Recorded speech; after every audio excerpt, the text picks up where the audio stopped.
lilinisan natin yung nabili nating TMX 125 hub sa harap, front hub. So ito siya guys. Ayan. Medyo madumi lang ng konti, lilinisan lang natin yan, yung mga scratch nya. So pwede nating i-assist yung kulay nya or pinturahan natin siya ng itim. Ayan, lilinisan natin yan. Para mapinturahan natin yan, syempre lilinisan natin yung loob niyan. So ito yung pinakapagod ko kagabi. Ayan. Ayan kung nakikita na. Ayan, so iisa-isayin natin yan, lilinisan natin yan.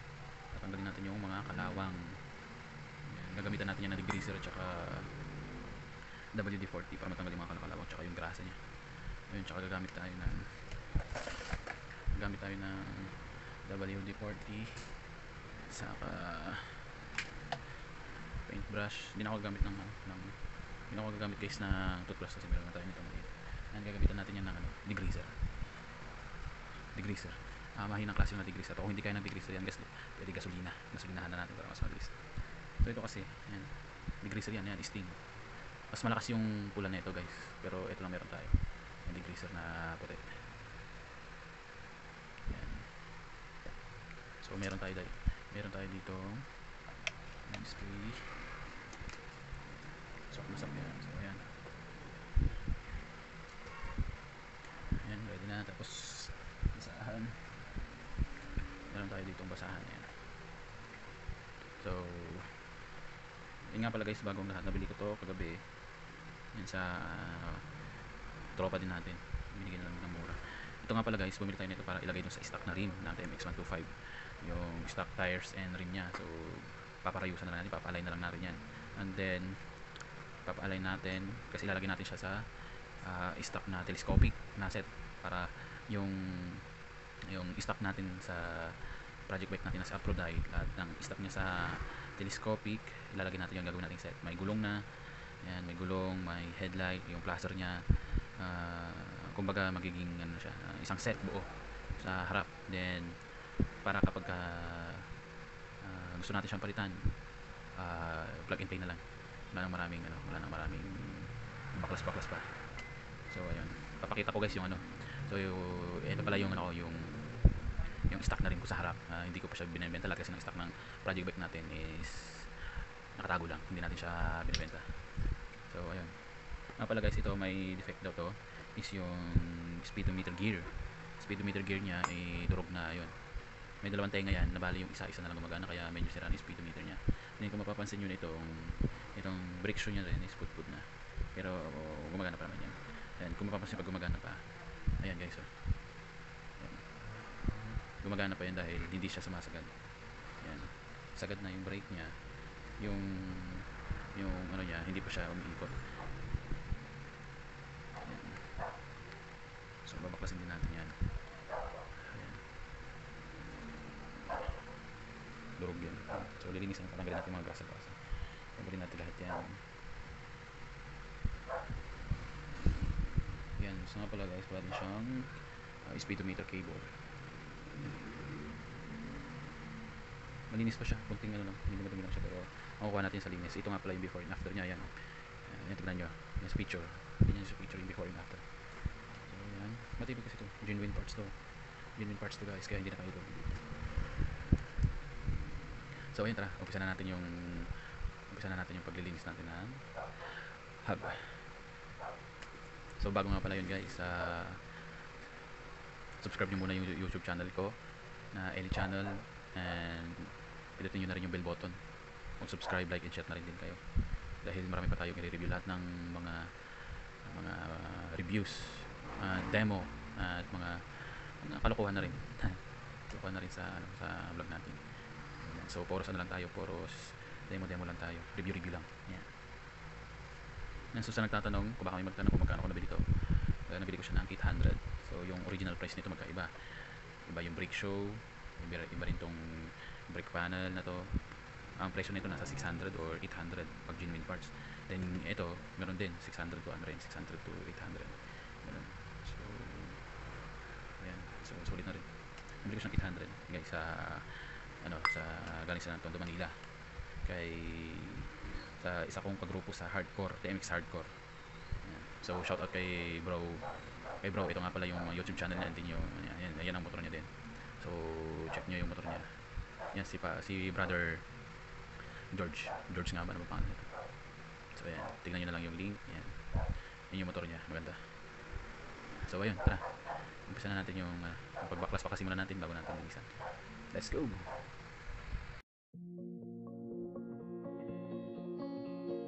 I'll never forget. Nga pala guys, itong parang ano na to, huwag nyo itong babasain, importante yan para dun sa brake natin yan. Yan, dito yung nakalagay yan, kapatong lang po yan, just lalagyan ng langis. Yan, lalagyan dyan ng langis, so huwag natin itong babasain para hindi masira. Gasket po yan na parang foam. Ito yung lalagyan natin siya ng degreaser. Ito lang binabasa natin sa degreaser para tanggal yung mga ano niya na langis.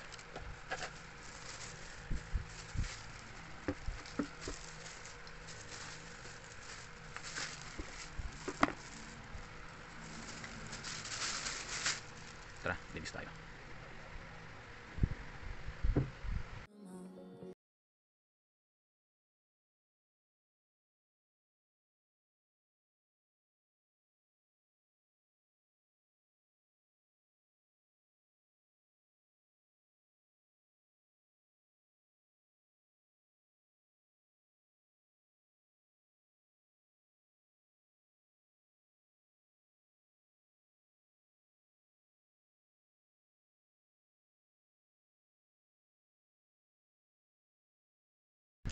So ayun guys, natanggal natin yung mga kapal na langis, binabaran muna natin siya ng degreaser para magpapap yung mga natira pang stain na langis niya.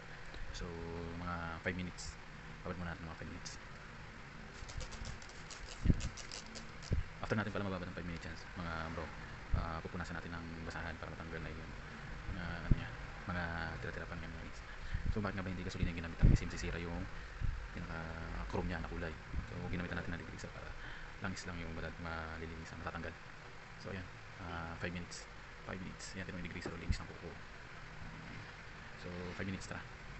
5 minutes later. Ayun guys, after 5 minutes, yan, pwede na natin siyang punasan at gasan. So gagamit tayo dito ng gagamitan natin siya ng parang steel wall para yung sa loob makusus yung mga matcha-matcha. Then gagamit tayo ng sabon. Gasan natin siya ng may sabon. Tanggalin muna natin yung mga babad.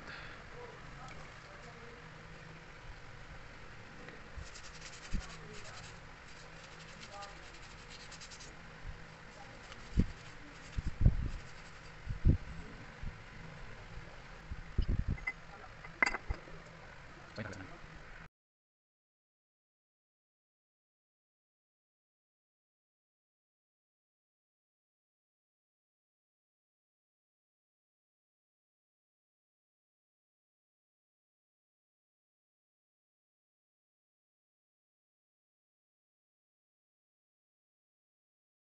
Pupunasan naman natin ngayon. Pupunasan natin tanggalin yung mga natitira pang mga grasa niya.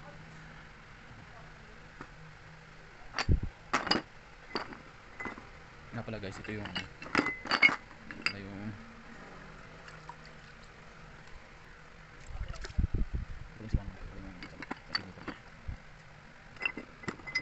so ito guys yung sa speedometer niya, speedometer gear niya. Ayan, umiikot yan, naputol kaya hindi na gumagana. Mali na yung ikot.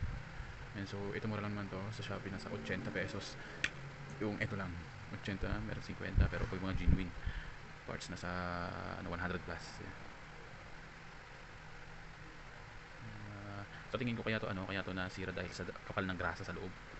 Yung grease niya naging putik tapos tumigas na, kaya nahirapan siyang umikot or hindi umiikot ng maayos dahil nga puno na siya ng grasa. So ayun, kaya pag check din natin yung yung loob ng panel, kasi pag maputik or malakas ang ulan, pinapasok to hindi naman yung waterproof. Kasi kinakain din yan, kumakain, nag-grind din yan, grind. Hindi yung mga alikabok niya dumidikit doon sa grasa kaya tumitigas, kumakapal. Ayan hindi nga halos matanggal, mahirap. Ayan, so tara, punasan na natin.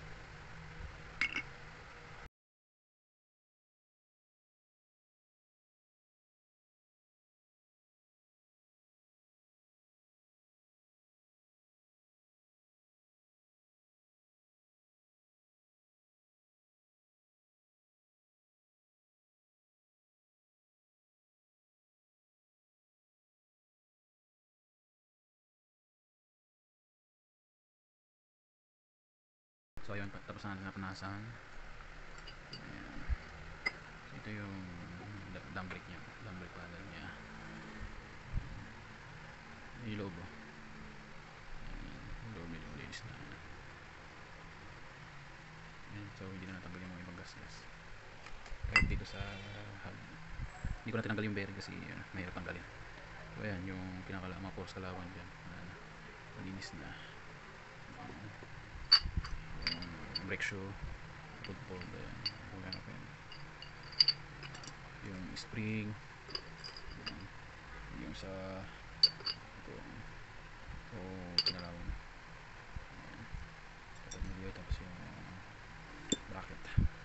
So ito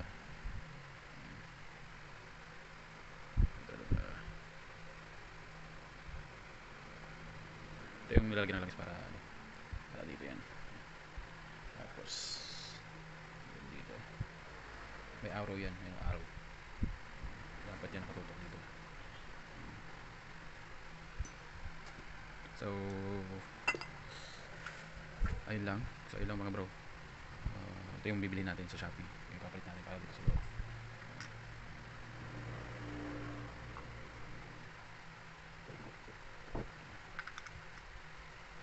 Yung umiikot.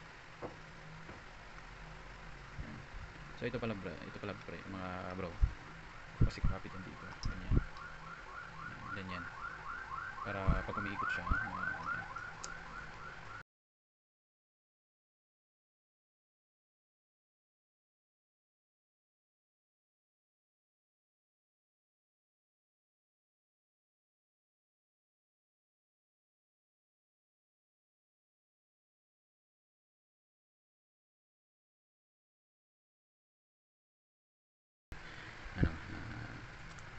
restoration natin ng hub.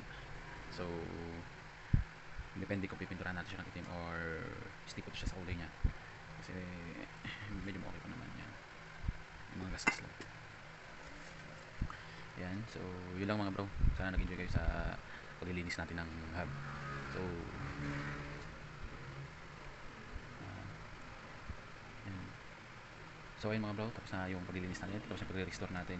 So yun, marami na siyang gas-gas, so baka papinturahan natin siya or pinturahan natin siya ng kulay dark gray or black.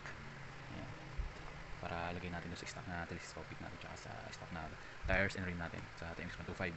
And then yan, may mga ibang parts na kinakalawang na, so pero gumagana pa rin yan. Yan, tulad nito. Yan, ito guys, malinis na. Ayan, malinis na. So yun lang yung ating vlog for today. Restoration of old TMX 125 front hub. So tanggalan natin yung langis, grasa, mga kalawang. Yan. So tara, tingnan natin yung before and after mga